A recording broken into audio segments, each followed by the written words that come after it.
कार्रवाई सुबह 11 बजे शुरू होने वाली है। तो तमाम तैयारियां पूरी कर ली गई हैं। बड़ी खबर आपको दे रहे हैं भोपाल से। 1 तारीख को बजट पेश किया जाएगा और काफी महत्वपूर्ण ही बजट रहने वाला है। तो सुबह 11 बजे से सदन की कार्रवाई राज्यपाल मंगूभाई पटेल के अभिभाषण के साथ शुरू होगी। भोपाल से खबर है, जहां पर आज से विधानसभा का बजट सत्र शुरू हो रहा है। सीएम शिवराज सिंह चौहान सत्र में शामिल होंगे। कार्य मंत्रणा समिति की बैठक में भी मौजूद रहेंगे और आज विधानसभा में राज्यपाल का अभिभाषण, सीएम अभिभाषण के दौरान रहेंगे मौजूद। राज्यपाल के साथ ग्रुप फोटो सेशन में शामिल रहेंगे सीएम।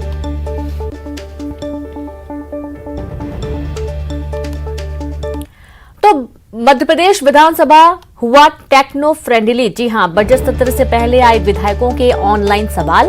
पहली बार सबसे ज्यादा आए ऑनलाइन सवाल। बजट सत्र के लिए विधायकों ने कुल 3704 सवाल पूछे। 1870 ऑनलाइन और 1834 ऑफलाइन पूछे गए सवाल।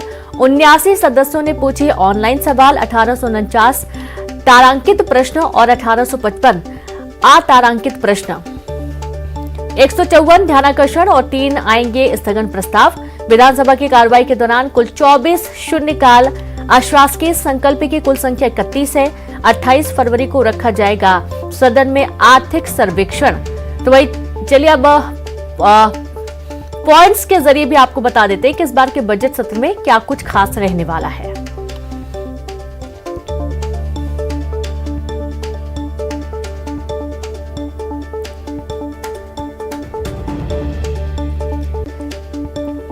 और चलिए सीधे रुक करेंगे भोपाल से। संवाददाता वासु चौरे जुड़ गए हैं। वासु, 11 बजे से सदन की कार्रवाई राज्यपाल के अभिभाषण के साथ ही शुरू होने वाली है।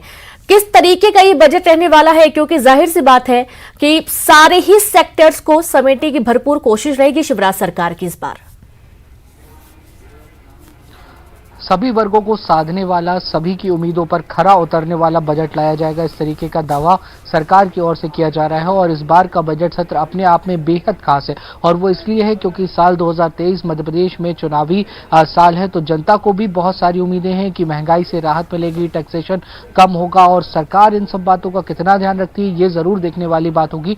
1 मार्च को इसी सदन के पटल पर बजट रखा जाएगा। मध्य प्रदेश के वित्त मंत्री जगदीश देवड़ा बजट रखेंगे और इसके पहले यानी कि आज से बजट सत्र की शुरुआत हो रही है। सुबह 11 बजे राज्यपाल मंगूभाई पटेल विधानसभा पहुंचेंगे, जहां पर रेड कार्पेट पर उनका स्वागत होगा और राज्यपाल के अभिभाषण के साथ आज के बजट सत्र की शुरुआत होगी। इस दौरान मुख्यमंत्री शिवराज सिंह चौहान भी मौजूद रहेंगे सदन में और राज्यपाल के अभिभाषण पर कृतज्ञता ज्ञापन प्रस्ताव भी सीएम शिवराज सिंह चौहान रखेंगे। इसके बाद कार्य मंत्रणा समिति की बैठक होनी है विधानसभा अध्यक्ष गिरीश गौतम के कक्ष में, जहां पे जो विधानसभा का बजट सत्र है, जो लंबा सेशन है, 1 महीने का टाइम ड्यूरेशन है इस पूरे बजट सत्र का करीब करीब। तो इस दौरान क्या कुछ विधानसभा में कार्रवाई होंगी, किस तरीके से जो मुद्दे हैं उन पर चर्चा की जानी है, ये तमाम मसलों को लेकर कार्य मंत्रणा समिति की बैठक में रणनीति बनने वाली है। और अगर बजट सत्र को देखा जाए तो कई मायनों में ये खास है क्योंकि बड़ी संख्या में जो प्रश्न है विधायकों की ओर से लगाए गए हैं। 3700 से ज्यादा प्रश्न जो है वो लगाए गए हैं। टेक्नोलॉजी का इस्तेमाल इस बजट सत्र में बड़े पैमाने पर किया गया है। 1800 से ज्यादा प्रश्न जो हैं वो ऑनलाइन माध्यम से लगाए गए हैं। वहीं करीब इतने ही जो प्रश्न हैं वो ऑफलाइन भी लगाए गए हैं। इसके अलावा शून्यकाल, प्रश्नकाल, अभिभाषण और स्थगन प्रस्ताव जैसी जो कार्रवाइयां विधानसभा में होती हैं वो भी विधानसभा के इस पूरे बजट सेशन के दौरान देखने को मिलेंगी। और वहीं अगर कांग्रेस की बात की जाए यानी कि विपक्ष की बात की जाए तो विपक्ष भी सदन में सरकार को घेरने के लिए एक विस्तृत रणनीति तैयार कर रहा है। कांग्रेस ने पहले ही साफ कर दिया था कि विशेष तौर पर जो कर्मचारियों के मुद्दे हैं यानी कि पुरानी पेंशन बहाली और नियमितीकरण की मांग जो विभिन्न कर्मचारी संगठन कर रहे हैं, लंबे आंदोलन मध्य प्रदेश में देखे गए हैं, उनका मुद्दा जो है वो जोर शोर से सदन में भी उठाया जाएगा। कांग्रेस मांग करेगी कि पुरानी पेंशन को बहाल किया जाए, जैसे कांग्रेस ने छत्तीसगढ़ में करके दिखाया है, हिमाचल प्रदेश में, राजस्थान में करके दिखाया है। तो कांग्रेस की कोशिश होगी इन मुद्दों पर घेरे। आज शाम को 6:30 बजे पीसीसी चीफ कमलनाथ के निवास पर नेता प्रतिपक्ष डॉक्टर गोविंद सिंह की अगुवाई में कांग्रेस विधायक दल की बैठक होनी है, जहां जी। पर सदन में किन किन मुद्दों को उठाना है, किस समय पर उठाना है और बजट पर कांग्रेस कैसे प्रक्रिया दे। बिल्कुल बिल्कुल वासु, बहुत शुक्रिया आपका तमाम जानकारी के लिए। तो इस तरीके से तमाम मुद्दे भी उठाए जाने हैं, विपक्ष की क्या भूमिका रहने वाली ये भी देखना दिलचस्प होगा। खबर भोपाल से, जहां सदन में सरकार को घेरने की रणनीति बनाएगा विपक्ष। कमलनाथ के निवास पर होगी विधायक दल की बैठक। आज शाम 6:30 बजे विधायकों की बैठक बुलाई गई है। कांग्रेस के सभी विधायक बैठक में शामिल रहेंगे। बजट सत्र में विभिन्न मुद्दों को लेकर बनेगी रणनीति।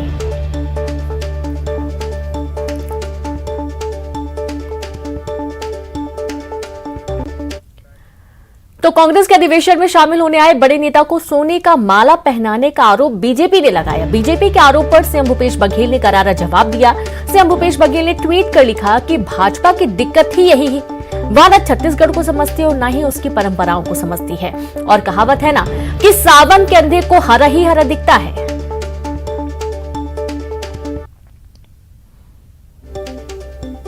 तो आप ये देखिए कि ट्वीट आया है मुख्यमंत्री भूपेश बघेल का, जिस पर बीजेपी लगातार आरोप लगा रही है कि सोने की माला पहनाई गई है अधिवेशन के दौरान, और उस पर मुख्यमंत्री ने पलटवार किया और उन्होंने ट्वीट करते हुए लिखा है कि सावन के अंधे को हरा हरा ही दिखता है। रतलाम की बात करेंगे। प्लेटफॉर्म के टिकट काउंटर पर दो बदमाशों ने जमकर उत्पात मचाया, जिसका वीडियो सामने आया है। वीडियो में देख सकते हैं बदमाश किसी बात को लेकर युवकों की जमकर पिटाई कर रहा है। एक बदमाश सरेआम चाकू लहरा रहा है। तस्वीरों में आप देख सकते हैं किस तरह बदमाश युवक की पिटाई कर रहा है। हाथों में चाकू की वजह से कोई घटना हो सकती थी, हालांकि मौके पर पहुंची आरपीएफ जवानों ने दोनों बदमाशों को चाकू के साथ पकड़ लिया, जिसके बाद उसे जीआरपी को सौंप दिया गया। बदमाशों पर आर्म्स एक्ट के तहत मामला दर्ज कर जांच शुरू कर दी गई है। इसमें दो व्यक्तियों के द्वारा ये प्लेटफॉर्म नंबर 2 के बाहर टिकट विंडो के यहाँ उत्पात मचाया जा रहा था और यात्रियों के साथ मारपीट भी कर रही थी। उसमें से एक के द्वारा चाकू वगैरह भी दिखाया जा रहा था। उन दोनों को अरेस्ट कर लिया गया है। इसमें एक इमरान है जो कि अलीराजपुर का रहने वाला है और सद्दाम एक खरगोन का है। तो इनको 25 आर्म्स एक्ट और 151 के तहत कार्रवाई की जा रही है। इसके अलावा जो फरियादी को भी लेके आ रहे हैं, अगर मतलब उनकी रिपोर्ट पर भी इनके खिलाफ वैधानिक धाराओं के तहत कार्रवाई की जाएगी। चाकू हाँ हाथ में था, उनके पोजीशन से मिला है, तो उस संबंध में भी पृथक से एफआईआर दर्ज की जाएगी। तो सुना आपने, और ज्यादा जानकारी के साथ संवाददाता सुधीर जैन जुड़ गए हैं। सुधीर, गुंडागर्दी की तस्वीरें सामने आई हैं, बेदर्दी से चाकू से हमला किया जा रहा है, पूरा मामला बताएं।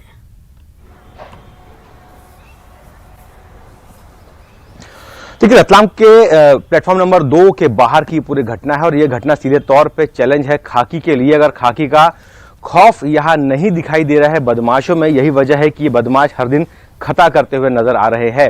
और आपने खुद ने देखा वीडियो में किस बेदर्दी से ये दो युवकों के ऊपर टूट पड़ते हैं, दोनों ही बदमाश, और चाकू लहरा लहरा के उनके ऊपर जो है अटैक का प्रयास करते हैं। लेकिन सबसे बड़ी बात यह है कि आसपास खड़े जो पैसेंजर है वो भी मूक दर्शक बने हुए हैं, कोई भी इन युवकों को बचाने सामने नहीं आता है। उसके बाद जो रेलवे का अनाउंसमेंट होता है, वहां अनाउंसमेंट किया जाता है कि भाई यह 2 नंबर प्लेटफॉर्म के ऊपर हंगामा चल रहा है। आरपीएफ और ऑन ड्यूटी जो जीआरपी स्टाफ है वो मौके पर पहुंचे। उसके बाद सिविल ड्रेस में 2 आरपीएफ के जवान वहां पहुंचते हैं और इन दोनों बदमाशों को जो है काबू में किया जाता है।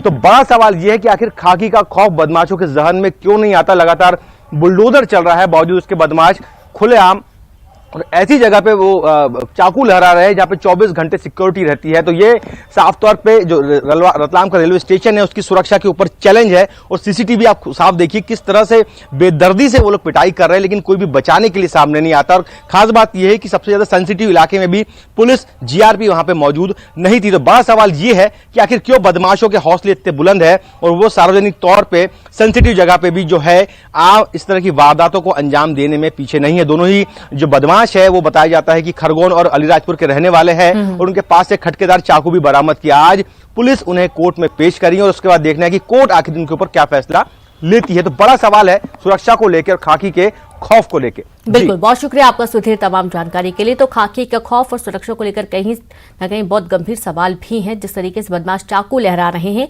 कोई बड़ा हादसा भी हो सकता था। अब बात करेंगे जबलपुर से बड़ी खबर की। जबलपुर पुलिस की बड़ी कार्रवाई, एसपी सिद्धार्थ बहुगुणा के नेतृत्व में ऑपरेशन किया गया। 5 घंटे में पकड़े गए 500 बदमाश। 5 घंटे की कॉम्बिंग गश्त में सभी बदमाशों को धर दबोचा गया। रात 12 बजे से सुबह 5 बजे तक कॉम्बिंग ऑपरेशन चलाया गया, जिसमें 5 घंटे में 500 बदमाशों को पकड़ा गया है। और संवाददाता प्रतीक अवस्थी जुड़ गए। प्रतीक, कॉम्बिंग ऑपरेशन 5 घंटे में 500 बदमाश धरे गए, यानी कि 1 घंटे में 100 बदमाश।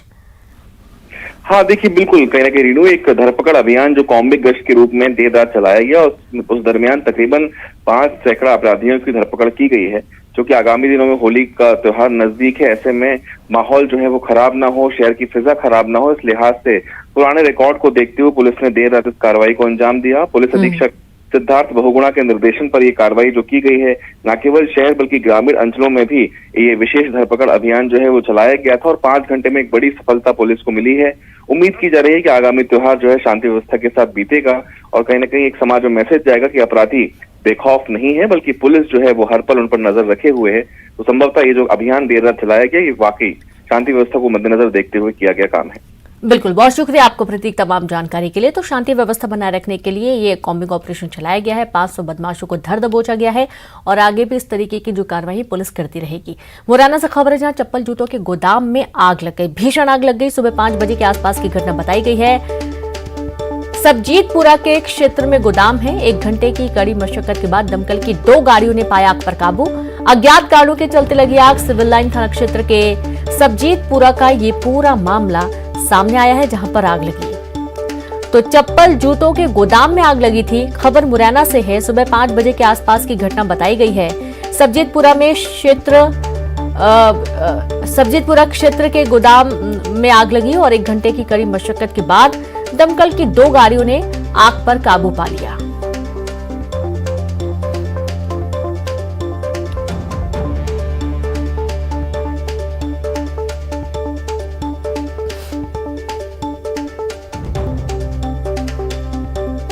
तो देखिए एक्सक्लूसिव तस्वीरें आपकी टीवी स्क्रीन पर। जब ये आग लगी, सुबह 5 बजे का पूरा वाकया है। थोड़ी भीड़ भी जमा हुई। लोगों ने तुरंत दमकल विभाग को सूचना दी। मौके पर पहुंची गाड़ियों ने आग पर काबू पाया। आपने कृष्ण और सुदामा की दोस्ती की दास्तां तो बहुत सुनी होगी। आज हम आपको एक और कृष्ण और सुदामा की दास्तां बताएंगे जो इन दिनों खूब चर्चा में है। ये कोई और नहीं बल्कि धीरेन्द्र कृष्ण शास्त्री और उनके मित्र शेख मुबारक हैं, जिन्होंने धीरेन्द्र शास्त्री के गरीबी के हालात के समय में उनकी मदद की थी। बागेश्वर महाराज के मित्र शेख मुबारक बताते हैं कि उन्होंने ही सबसे पहले अपने गांव में धीरेन्द्र कृष्ण शास्त्री से कथा करवाई थी। साथ ही ये भी कहते हैं कि पंडित धीरेन्द्र कृष्ण शास्त्री में बचपन से ही एक अलौकिक शक्ति थी। धाम के प्रमुख पंडित धीरेन्द्र शास्त्री आजकल सुर्खियों में हैं और बड़ा नाम बन गए हैं, लेकिन उनके मित्र आज भी उसी पोजीशन में हैं और वहीं पे आज भी मिलते जुलते रहते हैं। और सबसे पहले उन्होंने ही बागेश्वर धाम धीरेन्द्र शास्त्री जी की कथा अपने गांव पर करवाई थी। तो आज हम उनके साथ हैं। सबसे पहले हम उनका परिचय कराते हैं। सर, आपका नाम? जी, मेरा नाम शेख मुबारक है और छतरपुर जिले के ग्राम चुरारंसी में हूँ। जी, बागेश्वर धाम आपके मित्र हैं और सबसे पहले आपने ही कथा करवाई थी। क्या है उनके बारे में, क्या जानते हैं आप? उनके काफ़ी नज़दीकी रहे हैं। जी, उनका बचपन से ही अद्भुत स्वरूप था। मतलब 10-11 वर्ष की अवस्था से ही उनके चेहरे पे वो भक्ति का तेज था और एक अचानक यदि कोई व्यक्ति उस क्षेत्र में यदि थोड़ा भी भगवान से जुड़ा है, धर्म इन चीज़ों से, तो वो उनको समझ सकता था कि इनके अंदर मतलब शुरुआत से ही हटके था। वो बिल्कुल 9 वर्ष से ही वो चमत्कारी हो गए थे, इसमें कोई संदेह नहीं है। जब वो मेरे गाँव आए, मैं उस समय चिकित्सा के अपने यहाँ वो प्रैक्टिस सीखने के लिए छतरपुर जाता था। तो गांव जब आया शाम को तो लोगों ने बताया कि भैया जी मुझे महाराज जी से मिलवा दो। तो मैंने कहा ऐसा महाराज जी कौन काम के हो गए जो तुम्हें महाराज जी से मिलना है? तो कई बच्चों को जो जिनको सपने वगैरह आते थे, रात्रि में सोते समय चौंकते थे और ऐसी तमाम मतलब छोटी मोटी समस्याएं थीं जो, तो उनके आशीर्वाद से ही मात्र वो सही हो जा रही थी। तो फिर मैंने भी जो है 3-4 दिन उनकी परीक्षा ली और मैंने अपने तरीके से जो है परीक्षा ली और उसमें वो पास हुए। तब जो है मेरा और भी उनसे लगाव बढ़ा। बागेश्वर धाम जी हमेशा से कथा में भी जिक्र करते हैं, आपका हमेशा जिक्र करते हैं, हमारे मित्र हैं, उन्होंने काफ़ी मदद की। आपने उनके बहन की शादी में काफ़ी मदद की थी। किस तरीके से उस समय उनके हालात क्या थे, आपने कैसी मदद की थी, किस तरीके से मदद की थी? क्योंकि आज भी उन्हें वो चीज़ याद है, इतने बड़े पद पर पहुँच गए हैं। जी, देखिए क्या है, जब मित्रता हो जाती है, जब व्यक्ति किसी के जीवन से जुड़ जाता है, मतलब जो है घर परिवार से उनका हमारे यहाँ जाना, हमारा उनके यहाँ, तो मैंने ऐसी बहुत सी चीज़ें समझी कि गांव वालों थे जो उनके सबसे बड़ा असामाजिक गांव था वो, उसमें कोई संदेह नहीं थी। 50 रुपए की पीछे लूट हो जाती थी। आज आप ये देखें, पूरे गांव को रोजगार प्राप्त है उनकी वजह से, और गांव ने भी उनके कभी ये सोचा नहीं होगा जीवन में कि महाराज इस तरीके की मतलब जो है जगह पे पहुंचेंगे। तो पहले से बहुत मतलब आश्चर्यचकित चीज़ें उनके अंदर हैं, और वास्तविक है जी, सच्चाई है कि वो उनके ऊपर कृपा है। आप मुस्लिम समाज से हैं, महाराज जी अपने मंच से लगातार कहते हैं हिंदू राष्ट्र की बात। क्या लगता है आपको, आप उनके परम मित्र भी हैं, तो इस मुद्दे को जो उन्होंने उठाया है मंच के से, पूरे राष्ट्र में आज हिंदू राष्ट्र की बात होने लगी है, तो इस मुद्दे को आप किस तरीके से देखते हैं? देखिए, हर धर्मगुरु का ये दायित्व है कि जो उसमें जिस क्षेत्र से वो धर्मगुरु हैं, उस धर्म के लोगों को जो कुमार्ग पे चलते हैं उनको लाने के लिए उसकी विशेषताएं बताना, और ये उनका एक निजी वक्तव्य है। अपने हिसाब से कुछ ना कुछ उसका अच्छा ही होगा जो वो कह रहे हैं, और हम उनके साथ हैं। राजीव रावत, न्यूज़ 18, टीकमगढ़। और अब बात गुजरात से बड़ी खबर की, जहां द्वारका में पलटी बस, छत्तीसगढ़ से गए श्रद्धालुओं की बस पलटी है। बस में सवार 25 लोग घायल हुए हैं। एक की मौत की जानकारी भी मिल रही है, तो वहीं सभी घायलों को इलाज के लिए नजदीकी अस्पताल भर्ती किया गया। कल देर रात का पूरा हादसा है। छत्तीसगढ़ से द्वारका दर्शन करने आए थे श्रद्धालु, द्वारका से सोमनाथ जा रहे थे, रास्ते में ये हादसा हुआ। तो बड़ी खबर गुजरात से आपको दे रहे हैं, जहां द्वारका में पलटी बस, छत्तीसगढ़ से गए श्रद्धालुओं की बस पलटी। बस में 25 लोग सवार जो थे वो घायल हुए।